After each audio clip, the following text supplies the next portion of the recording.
大家好，我是家电卫黄哥，今天和两位兄弟一起来维修这台海尔的商用烘干机。这台机器的问题是通电以后能够听见嗡嗡的声音，但是电机不转。其实这种故障对两位大师来说修好是没有任何难度的。而今天维修的主要目的不仅仅是要把机器修好，而是要找到这种故障的真正原因。因为检查主板给电机的供电正常，电机的主值也没有发现任何的问题。所以现在经过仔细的分析商量准备把电机代换一下试试看。在两位大师正在研究如何拆电机的时候，咱也不能闲着首先把这根皮带给它取下来。费了九牛二虎之力，终于把电机拆下来了下面我们就再来测量一下它的主值，也就是把新电机和旧电机来对比测量一下。是通的，带的主值，还是心里看呢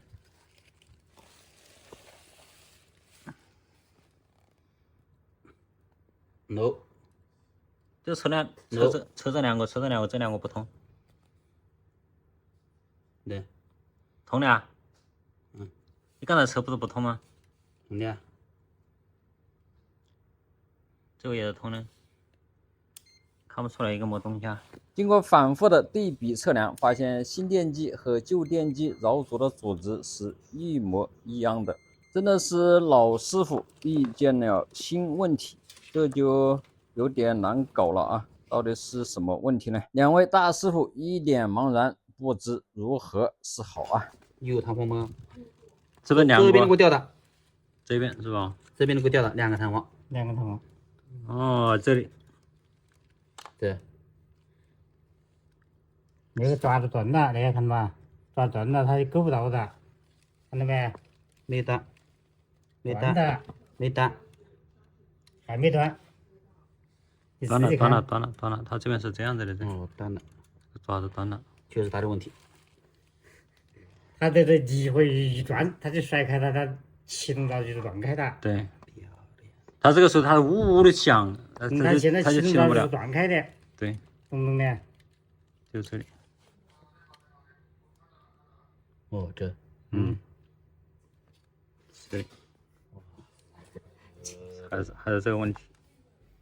电机主值都是好的，对，就是开关是有问题。对，它启动闸现在是断开的。瞧瞧。